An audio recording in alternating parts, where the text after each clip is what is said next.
Hello everyone, welcome to online study YouTube channel. Online study YouTube চ্যানেলে তোমাদের সবাইকে স্বাগত।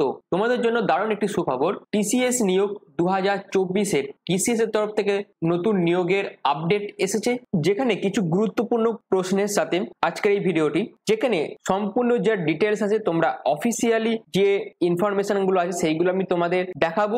যেখানে তোমাদের যোগ্যতা কি লাগছে, অর্থাৎ উচ্চ মাধ্যমিক না গ্র্যাজুয়েশন, কোন যোগ্যতাটা লাগছে তার সম্বন্ধে বলবো। নিয়োগ পদ্ধতি কি আছে, অর্থাৎ লিখিত পরীক্ষা হবে না শুধু ইন্টারভিউ ভিত্তিতে তোমাদের নিয়োগ করা হবে, সেটাও বলবো। তোমাদের শূন্য পদ কত আছে সেটাও বলবো। বয়স কত লাগছে এখানে অ্যাপ্লাই করতে তোমাদের সেটাও জানাবো, এবং কত তারিখ থেকে তোমরা অ্যাপ্লাই করতে পারবে সেই ব্যাপারটাও তোমাদের এই ভিডিওর মাধ্যমে বলবো। অর্থাৎ একদম সম্পূর্ণ অফিসিয়াল নোটিশ তোমাদের এই ভিডিওতে দেবো, বিস্তারিত তথ্য তোমরা এই ভিডিওতে পেয়ে যাবে। তো ভিডিওটা তোমাদের কাছে খুবই গুরুত্বপূর্ণ হতে চলেছে, তার জন্য প্রতিটা স্টেপ তোমাদের কাছে খুবই গুরুত্বপূর্ণ। তোমরা পুরো ভিডিওটা কমপ্লিট দেখো, কমপ্লিট ইনফরমেশন তোমাদের জন্য এই ভিডিওর মাধ্যমে। তো চলো মূল ভিডিওয় চলে যাচ্ছি।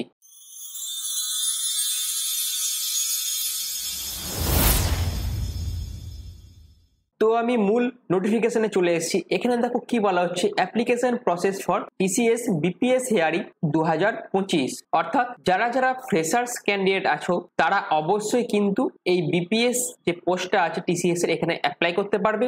আর টিসিএস এর জবের ক্ষেত্রে জবটি পাওয়ার আগে তোমাদের একটি এক্সাম হয়, সেই এক্সামে কোয়ালিফাই করার পরই কিন্তু তোমাদের টিসিএস এর যে কোনো পোস্টে রিক্রুটমেন্টই করা হয়। সেরকম এইখানেও তোমাদের কিছু প্রসেস আছে। তো কি কি প্রসেস আছে একবার দেখে নাও। এর জন্য স্টেপ 1 এ কি আছে, তোমাদের প্রথমে টিসিএস এর নেক্সট স্টেপ যে পোর্টাল আছে এই পোর্টালে ভিজিট করে তোমাকে লগ অন করতে হবে। অর্থাৎ তোমাদের একটি রেজিস্ট্রেশন প্রসেস তোমাদের প্রথমে কমপ্লিট করে লগ অন করে নিতে হবে।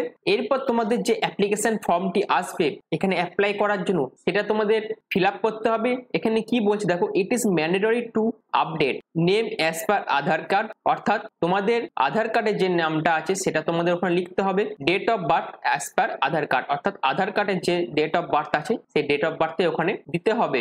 এরপর কি বলছে দেখো, please ensure to check the details are updated correctly without any error before submission. অর্থাৎ সাবমিট করার আগে তোমরা যা যা ওখানে আপডেট করবে, যে যে ডেটাগুলো তোমরা আপডেট করবে তোমাদের অ্যাপ্লিকেশন রিলেটেড, সেই সব ডেটাগুলো তোমরা একবার ভালো করে চেক করে নিয়ে কিন্তু আপডেট করে নেবে, যাতে পরবর্তীকালে কোনো রকম প্রবলেম যাতে না হয়। অর্থাৎ সাবমিশনের আগে সমস্ত ফর্মটা ভালো করে একবার চেক করে নেবে। এরপর বলছে incorrect details submitted may lead to disqualification of your candidature. অর্থাৎ যদি তুমি কোনো ইনকারেক্ট ডাটা যদি দিয়ে থাকো বা কোনো কিছু ভুল কিছু করে থাকো ফর্মের মধ্যে, সাবমিট করার পর তোমরা কিন্তু আর কিছু চেঞ্জ করতে পারবে না। আর যদি ভুল থেকে থাকে ফর্মে, সেক্ষেত্রে তোমার ক্যান্ডিডেচারটাকে ডিসকোয়ালিফাই করে দেওয়া হবে।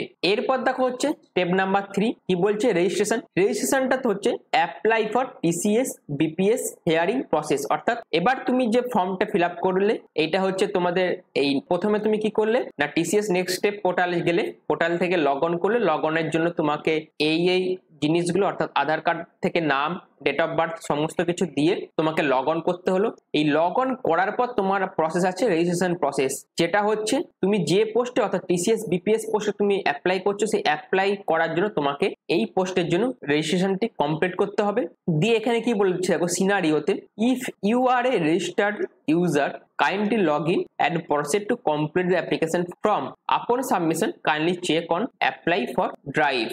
অর্থাৎ তোমরা সিনারিও এতে যেটা বলা হচ্ছে, তোমরা অ্যাপ্লাই ড্রাইভ বলে একটা অপশন পাবে, যেখানে তোমরা বিপিএস ক্যাটাগরি পাবে আর আইটি ক্যাটাগরি পাবে। যারা আইটি নিয়ে পড়াশোনা করেছো অর্থাৎ ইনফরমেশন টেকনোলজি নিয়ে যারা পড়াশোনা করে তারা আইটি করবে, আর যারা ফ্রেশার্স ক্যান্ডিডেট যারা সিম্পল গ্র্যাজুয়েশন করেছো তারা শুধুমাত্র এই বিপিএস অপশনটা কিন্তু ক্লিক করে রেজিস্ট্রেশন কমপ্লিট করবে। আর এইটা তোমরা অ্যাপ্লাই ফর ড্রাইভে গিয়ে এই দুটো অপশন পেয়ে যাবে রেজিস্ট্রেশনের জন্য। তোমরা যে পোস্টে আবেদন করতে চাইছো সেই পোস্টে তোমরা সিলেক্ট করবে। আর একটা কথা বলে রাখি, তোমাদের কিন্তু অলরেডি ফর্ম ফিল আপ চলছে, ফর্ম ফিল আপ প্রসেস কিন্তু অনগোয়িং রয়েছে। এর পরবর্তী দেখো 5 নম্বরে কি বলেছে, ট্র্যাক ইউর অ্যাপ্লিকেশন। অর্থাৎ তুমি যে অ্যাপ্লিকেশনটা করলে এখানে, সেই অ্যাপ্লিকেশন ফর্মের প্রিন্ট আউটটা কিন্তু এখানে বের করে রাখতে হবে। অর্থাৎ অ্যাপ্লিকেশন ফর্মের প্রিন্ট আউটটা তোমার কাছে যেন থাকে হার্ড কপি হিসাবে।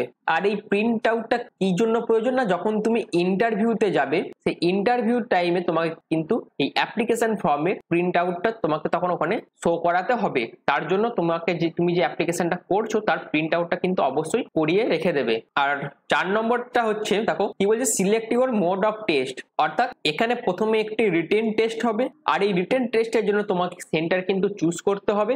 আর এই সেন্টার তুমি যদি অ্যাপ্লিকেশনটি করার টাইমে যদি একবার চুজ করে দাও, পরবর্তীকালে কিন্তু কোনো রকম কিছু চেঞ্জ করতে পারবে না। অর্থাৎ এক্সাম সেন্টার তুমি পরবর্তীকালে চেঞ্জ করতে পারবে না। এর পরবর্তী দেখো ইম্পর্টেন্ট নোটে একটা জিনিস বলা হচ্ছে, please note that is an in centre test. অর্থাৎ এখানে যে এক্সাম হবে সেই এক্সাম সেন্টার তুমি চুজ করতে পারবে। আর এই এক্সাম সেন্টার রিলেটেড এখানে একটি ইনফরমেশন দেওয়া, সেটা হচ্ছে first come first service basis. অর্থাৎ যারা আবেদন আগে করবে সেই অনুযায়ী কিন্তু তোমাদের সেই এক্সাম সেন্টার কিন্তু অ্যালট হবে, তার জন্য কিন্তু সিট অ্যালট সেরকম বেসিসে হবে। যে আগে ফর্মটা ফিল আপ করবে তার উপর ভিত্তি করে কিন্তু সিট অ্যালটমেন্ট হবে এক্সামের জন্য। কারণ টিসিএস এ অনেকেই কাজ করতে চায়। আর এবার ধরো যারা ওয়েস্ট বেঙ্গল থেকে বা কলকাতা সাইডে যারা যারা আবেদন করবে, তারা কলকাতায় যে টিসিএস গীতবিতান আছে সেখানটাই সবাইকার আগে চুজ করবে। এবার যখন টিসিএস গীতবিতানে সিট ভর্তি হয়ে যাবে, তখন তো বাকি আদার্স যারা ক্যান্ডিডেট থাকবে তাদেরকে অন্য কোনো এক্সাম সেন্টারে কিন্তু এক্সাম দিতে যেতে হবে। সেটাই বলেছে ফার্স্ট কাম ফার্স্ট সার্ভিস। আর তোমরা এখানে দেখো কি বলেছে, select your preferred test centre, সেটা তোমরা অপশনে দেখতে পাবে। তার মধ্যে যে কোনো একটা সিটি কিন্তু তোমাকে চুজ করতে হবে। এরপর দেখো তোমাদের কি কি ডকুমেন্টস প্রয়োজন। তোমাদের যখন রিটেন টেস্টের পর ডকুমেন্ট ভেরিফিকেশন হবে, সেই ডকুমেন্ট ভেরিফিকেশনে তোমার কি কি ডকুমেন্টস প্রয়োজন, ক্লাস 10 এর মার্কশিট প্রয়োজন, ক্লাস 12 এর মার্কশিট প্রয়োজন, গ্র্যাজুয়েশনের marksheet of the semester till date, অর্থাৎ তোমাদের গ্র্যাজুয়েশনের মার্কশিট এবং প্রত্যেকটা সেমিস্টারের মার্কশিটও তোমাদের এখানে প্রয়োজন। আর এই সমস্ত ডকুমেন্টস গুলো কিন্তু অরিজিনাল কপি তোমাদের সঙ্গে করে নিয়ে যেতে হবে যখন তোমাদের ডকুমেন্ট ভেরিফিকেশন হবে তখন। এইখানে দেখো একটা গুরুত্বপূর্ণ জিনিস বলেছে, TCS does not send job offer or any hiring related communication from the unofficial email like Gmail, Rediffmail, Yahoo Mail। অর্থাৎ এই সমস্ত থেকে কিন্তু TCS কোনো রকম জব অফার করে না। আর যদি তোমাদের কাছে এইসব জায়গা থেকে কোনো রকম মেল আসে, তোমরা সেগুলোকে কোনো রকম ট্রাস্ট করো না, কারণ টিসিএস এর তরফ থেকে কোনো রকম জব অফার কিন্তু কাউকে করা হয় না। আর একটা কথা, TCS does not ask candidate to deposit any money for job offer. অর্থাৎ কোনো রকম টাকার বিনিময়ে টিসিএস কিন্তু কাউকে জব অফার করে না। এই দুটো পয়েন্ট তোমরা মাথায় রেখো। এবার হচ্ছে তোমাদের হেল্প ডেস্ক। এই হেল্প ডেস্কের ব্যাপারে তোমাদের একটা কথা বলে রাখি, এখানে তোমাদের মেল আইডি দেওয়া আছে এবং তোমাদের একটা ফ্রি হেল্পলাইন নাম্বার দিয়ে দেওয়া আছে। যদি তোমাদের অ্যাপ্লিকেশন করার টাইম কোনো রকম কোনো প্রবলেম হয়, তাহলে তোমরা ইমেল আইডি অথবা হেল্পলাইন নাম্বারে যোগাযোগ কিন্তু করতে পারো। আর যদি তোমাদের কোনো কিছু কোয়ারি থাকে, তোমরা এখান থেকে কিন্তু সেটা জেনে নিতে পারো। এর পরবর্তী হচ্ছে তোমাদের টেস্ট প্যাটার্ন। তোমাদের রিটেন টেস্টে কি কি সিলেবাস থাকবে তোমাদের প্রথমেই বলে রাখি, তোমাদের কিন্তু 50 মিনিটের একটি রিটেন টেস্ট হবে। আর এই রিটেন টেস্টে তোমাদের কি কি সিলেবাস থাকবে, তোমাদের নিউমেরিক্যাল এবিলিটি থাকবে, রিজনিং এবিলিটি থাকবে, আর কিন্তু কোয়ান্টিটিভ অ্যাপটিটিউড থাকবে। অর্থাৎ এই তিনটে সাবজেক্টের উপর তোমাদের 50 মিনিটের একটি রিটেন টেস্ট হবে। যদি তোমরা রিটেন টেস্টে পাস করো, দেন তোমাদের ডকুমেন্ট ভেরিফিকেশন হবে। ডকুমেন্ট ভেরিফিকেশনে যদি পাস করো, দেন তোমাদের ইন্টারভিউ হয়ে কিন্তু তোমাদের সিলেকশন প্রসেস কমপ্লিট হবে। আর তোমাদের এই 50 মিনিটের মধ্যে কিন্তু 50 মার্কসের এক্সামটি নেওয়া হবে। অর্থাৎ 50 মিনিট 50 নম্বরের তোমাদের পরীক্ষা নেওয়া হবে। এর পরবর্তী হচ্ছে তোমাদের এলিজিবিলিটি ক্রাইটেরিয়া। তোমাদের এলিজিবিলিটি ক্রাইটেরিয়া কি কি লাগবে দেখো, তোমরা যদি ফুল টাইম গ্র্যাজুয়েশন কমপ্লিট করে থাকো, অর্থাৎ সেটা বিকম হতে পারে, BA, BAF, BBI, BBA, BBM, BMS, BSc, যদি তোমাদের এই সমস্ত ডিগ্রিগুলো করা থাকে এবং সেখানে যদি math, physics, statistic, computer science এবং ইনফরমেশন টেকনোলজি যদি থাকে, আর তুমি যদি 2025 সালে পাস করে থাকো, তাহলে কিন্তু অ্যাপ্লাই করতে পারবে।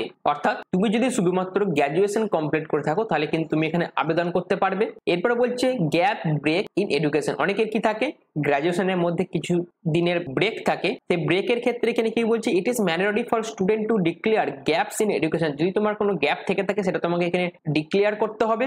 If any in TCS application form in the overall academic gap should not exist 24 month until highest qualification. অর্থাৎ অ্যাপ্লিকেশন যে ফর্মটা যখন ফিল আপ করবে, তোমাকে তখন ক্লিয়ার করে দিতে হবে যে আমার এত মাসের বা এত বছরের গ্যাপ ছিল। আর টিসিএস এর ক্ষেত্রে 24 মান্থের বেশি গ্যাপ কিন্তু অ্যালাউ করা হয় না। যদি তোমাদের গ্যাপটা 24 মান্থের মধ্যে হয় তাহলে তোমরা এখানে অ্যাপ্লাই করতে পারবে, আর 24 মান্থের বেশি হয়ে গেলে তোমরা কিন্তু এখানে আবেদন করতে পারবে না। দিয়ে কি বলছে, তুমি কি কারণে গ্যাপ দিয়েছিলে গ্র্যাজুয়েশনের মধ্যে তার যে রেলিভেন্ট ডকুমেন্ট প্রুফ তোমাকে কিন্তু অ্যাপ্লিকেশনের টাইম কিন্তু ওখানে ইনপুট করতে হবে। এর পরবর্তীতে কি আছে দেখো, কোর্স টাইপে কি বলছে, only full time course will be consider, অর্থাৎ যারা ফুল টাইমে গ্র্যাজুয়েশন বা মাস্টার্স করেছে তারা এখানে অ্যাপ্লাই করতে পারবে। কোনো পার্ট টাইম বা করেসপন্ডেন্স থেকে কেউ যদি কোনো ডিগ্রি করে থাকো তারা কিন্তু এখানে অ্যাপ্লাই করতে পারবে না, শুধুমাত্র ফুল টাইম ক্যান্ডিডেটরা কিন্তু এখানে আবেদন করতে পারবে। এবার হচ্ছে work experience, please note the role is only for trainee intern recruitment, অর্থাৎ এটা যেহেতু ট্রেনি ইন্টার্ন রিক্রুটমেন্ট এখানে কোনো রকম এক্সপিরিয়েন্সের কিন্তু প্রয়োজন নেই, অর্থাৎ এক্সপিরিয়েন্স কিন্তু ম্যান্ডেটরি নয়। এর পরবর্তী হচ্ছে তোমাদের এজ লিমিট। এজ লিমিটটা খুবই গুরুত্বপূর্ণ। এজ লিমিটে কি বলছে, মিনিমাম এজ হচ্ছে 18 বছর অ্যান্ড ম্যাক্সিমাম এজ হচ্ছে 28 বছর, অর্থাৎ তোমার বয়স যদি 18 থেকে 28 মধ্যে হয় তাহলে কিন্তু তুমি আবেদন করতে পারবে। আর এটা যেহেতু টিসিএস এর তরফ থেকে তোমাদের প্রথমে একটি ইন্টার্নশিপ করানো হবে, সেই ইন্টার্নশিপের টাইম হচ্ছে 1 বছর। এই 1 বছর ইন্টার্নশিপটা কমপ্লিট করার পর কিন্তু তোমরা টিসিএস এর স্থায়ীভাবে এমপ্লয়ি হয়ে যাবে। এবার হচ্ছে তোমাদের স্যালারি কত, অর্থাৎ বেতন তোমাদের প্রতি মাসে কত থাকবে। তুমি যখন টিসিএস এ ইন্টার্নশিপ করবে তখন তোমাকে প্রতি মাসে দেওয়া হবে, সেটা হচ্ছে 18 থেকে 19,000 টাকা প্রতি মাসে তোমাকে বেতন দেওয়া হবে। এবং তুমি 1 বছর পর যখন তুমি টিসিএস এর একজন পার্মানেন্ট এমপ্লয়ি হয়ে যাবে তখন তোমার এই যে ইন্টার্নশিপের যে বেতনটা থাকতো তার থেকে অনেকটাই বেতন কিন্তু তখন তোমার বেশি হয়ে যাবে যখন তুমি টিসিএস এর পার্মানেন্ট এমপ্লয়ি হয়ে যাবে তখন। তো এই হচ্ছে তোমাদের গুরুত্বপূর্ণ আপডেট। এবার আছে তোমাদের অ্যাপ্লাই প্রসেস কবে থেকে শুরু হবে। আগে একটা বিপিএস এর যেটা রিক্রুটমেন্ট প্রসেস বা একটা কমপ্লিট হয়ে গেছে, এবার তোমাদের নতুন আর একটা বিপিএস থেকে রিক্রুটমেন্ট করা হবে, সেটা হচ্ছে 2025 ব্যাচ। তাদের অ্যাপ্লিকেশন ফর্ম কিন্তু শুরু হবে নভেম্বর থেকে ডিসেম্বরের মধ্যে। আর যখনই এই রিলেটেড যখন কোনো আপডেট আসবে তখনই এই চ্যানেলের মাধ্যমে তোমাদের জানিয়ে দেওয়া হবে। তার জন্য অবশ্যই অনলাইন স্টাডি ইউটিউব চ্যানেলটিকে সাবস্ক্রাইব করে পাশে থাকা বেল আইকনটি অল করে রেখে দিও। আর এখনের মতন এইটুকুই। পুরো ভিডিওটা প্রথম থেকে শেষ পর্যন্ত দেখার জন্য তোমাদের অসংখ্য ধন্যবাদ।